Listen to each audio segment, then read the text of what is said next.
हाँ, देखिए, बाबा राम रहीम नाम से बलात्कार का आरोपी है, बल्कि अपने डेरे के प्रबंधक और एक पत्रकार के हत्या का भी दोषी है। और जब हत्या की गई, उसके बाद वो परिवार लगातार इंसाफ के लिए धक्के खाता रहा। सत्ता से आश्वासन मिला, लेकिन सही मायने में सत्ता ने उन परिवारों को ठगा और बाबा राम रहीम के कहीं न कहीं वो सहयोगी बनते नजर आए। और 17 साल बाद जब सजा मिली और उसके बाद जब बाबा इस तरीके से पैरोल में बाहर आ रहा है, तो कहीं ना कहीं ये परिवार अभी भी अपने को ठगा महसूस कर रहे हैं। उनका कहना है कि वो इंसाफ जो उनको चाहिए था, जिस इंसाफ की उनको उम्मीद थी, वो इंसाफ नहीं मिल रहा है। ऐसी एक पीड़ित है जो पत्रकार रामचंद्र छत्रपति के बेटे हैं, वो हमारे साथ है, जिन्होंने बाबा राम रहीम को जेल भिजवाने के लिए 17 साल एक लंबी लड़ाई लड़ी है।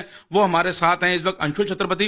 अंशुल, जब बाबा इस तरीके से पैरोल में बाहर आते हैं, सत्संग करते हैं, बड़े बड़े नेता उनके चरण पादुका पकड़ रहे हैं, उनको पिताजी कह के संबोधित कर रहे हैं, तब एक पीड़ित परिवार के नाते आपको कितना ठगा हुआ महसूस करते हैं अपने आप को आप? देखिए, न्यायपालिका का सहारा लिया हमने शुरू से ही, क्योंकि हमें शुरू से ही सत्ता पक्ष से या राजनीतिक लोगों से कुछ ज्यादा उम्मीदें नहीं रही। और लगातार जो हमने लड़ाई लड़ी, उस वक्त जो हमारे सामने जिस तरीके के हर्डल्स क्रिएट किए गए, उसमें राजनीतिक लोग भी शामिल रहे, राजसत्ता भी शामिल रही।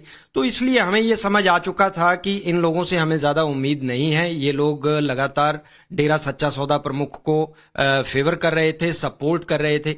तो एक जिस इंसाफ की लड़ाई के लिए हमने लंबा समय संघर्ष किया, वो आखिरकार 17 साल बाद उसका रिजल्ट हमारे सामने आया। 25 अगस्त 2017 को आया। उसके बाद 11 जनवरी 2019 को मेरे पिता के मामले में लाइफ इम्प्रिजनमेंट की सजा सुनाई गई। तो अब जब 4 सजा लगातार गुरमीत राम रहीम को हो चुकी हैं, 2 रेप के मामले में, 2 मर्डर के मामले में, तो न्यायपालिका से एक जो हम उम्मीद कर रहे थे, आखिर चलो लंबे वक्त के बाद सही, लेकिन हमें एक इंसाफ मिला, उसे सजा सुनाई गई, उसे जेल की सलाखों के पीछे भेजा गया। लेकिन उसके बाद एक जो डर्टी गेम फिर से शुरू हुआ है सत्ता की तरफ से, उस डर्टी गेम का भागीदार लगभग सभी राजनीतिक दल बनते हुए नजर आ रहे हैं। किसी भी राजनीतिक दल ने उसकी जो है विरोध नहीं जताया उसके खिलाफ। तो ये एक जो डर्टी पॉलिटिक्स है, उसका हम विरोध जता रहे हैं कि किस तरीके से पॉलिटिक्स जो है वो बलात्कार पीड़िताओं के जख्मों पर या मर्डर के जो विक्टिम्स हैं उनके जख्मों पर मरहम लगाने की बजाय किस तरीके से नमक छिड़का जा रहा है, ये सब हमारे सामने है। बिल्कुल, पैरोल पे एक आम तौर पे रूल होता है कि जब पैरोल मिलती है, दर्द है और जाहिर सी बात है, ये हर किसी के जहन में यही सवाल बार बार आ रहा होगा कि जिस शख्स को एक सख्त सजा दिलाने के लिए एक बहुत लंबी लड़ाई लड़ी, जो लगातार अभी भी वो यातना, वो प्रताड़ना, वो मानसिक जो एक तकलीफ है, वो अभी भी जो लोग लगातार झेल रहे हैं, अभी भी उस चीज को जब महसूस करते हैं, जब ऐसे आरोपी जेल से बाहर आ जाते हैं, तो आखिर क्या संदेश देने की कोशिश की जा रही है? अभिषेक राज हमारे साथ में जुड़े हैं बागपत, यानी कि जहां पर मुख्य डेरा आश्रम है।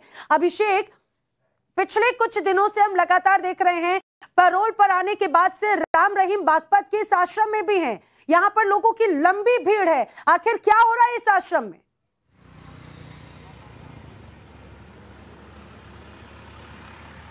जी देखिए, बिल्कुल अभी हम बागपत में मौजूद हैं और ये बागपत के बरनावा का एरिया है। यहाँ पे डेरा सच्चा सौदा का ये आश्रम आपको दिख रहा होगा। यहीं पे जो है गुरमीत राम रहीम मौजूद है और यहीं से जो है वो ऑनलाइन सत्संग और ऑनलाइन जो है समागम इसी आश्रम के अंदर से कर रहे हैं। चूंकि वो पेरोल पे है, तो देखिए यहाँ पे पुलिस की जो फौज है उसको भी यहाँ पे लगाया गया है, ताकि किसी भी तरीके की कानून व्यवस्था जो है उसकी स्थिति ना पैदा हो। इसके अलावा आश्रम के जो सेवादार हैं उनको भी यहाँ पे लगाया गया है। सड़क सुरक्षा जो है उसको लेकर या फिर अलग अलग कमेटी बनाई गई है, ताकि जो लोग आ रहे हैं यहाँ पे या फिर जो बाबा से मिलने के लिए आ रहे हैं उनको किसी तरह की समस्या ना हो। तो देखिए, आश्रम के चारों तरफ घेराबंदी किया गया है, ताकि यहाँ पे कानून व्यवस्था उनकी जो स्थिति है वो उत्पन्न ना हो। और इसी आश्रम के अंदर से हर दिन तकरीबन 100 से अधिक लोकेशन से बाबा जो है वो माध्यम ऑनलाइन सत्संग करता है, ऑनलाइन समागम करता है। यही वो आश्रम है और इसी आश्रम के अंदर से बाबा एक चीज जो आप तस्वीरें दिखा रहे हैं, वहां पर पुलिस के लोग भी हैं और बाकायदा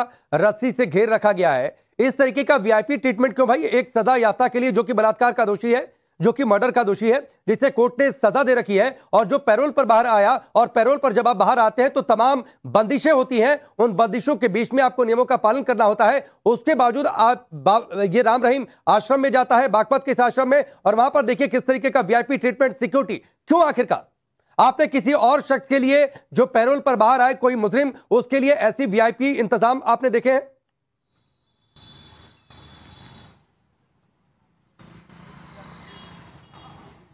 जी बिल्कुल, यही तो मेन सवाल है कि अगर कोई और दोषी होता, अगर कोई और आरोपी होता, अगर वो जेल से छूट के आते तो क्या उनको भी इसी तरीके से ट्रीटमेंट मिलता, क्या वो भी आश्रम में आते? और जो सवाल स्वाति मालीवाल ने भी उठाया है वो सवाल जो है बिल्कुल वाजिब है, क्योंकि देखिए आपको मैं आश्रम की तस्वीरें दिखाना चाहूंगा। ये आश्रम का मुख्य द्वार है और इसी गेट नंबर 3 से जो है ये लोग जो है यहाँ से जाते हैं, बाबा जाते हैं, और यहाँ पे जो पुलिस है उनको यहाँ पे लगाया गया है ताकि किसी भी तरह की कानून व्यवस्था की स्थिति ना हो। तो सवाल यही है कि अगर कोई और जो दोषी है रेप और हत्या का, अगर वो जेल से बाहर आता है तो क्या उसको भी इस तरीके से वीवीआईपी ट्रीटमेंट मिलती है? क्या उसके भी सेवादार होते हैं? तो कई सवाल है जिनके जवाब जो है वो हरियाणा सरकार को भी देने हैं, प्रशासन को भी देने हैं। बिल्कुल अभिषेक, लेकिन प्रशासन और सरकार तो जवाब देने से बच रहा है।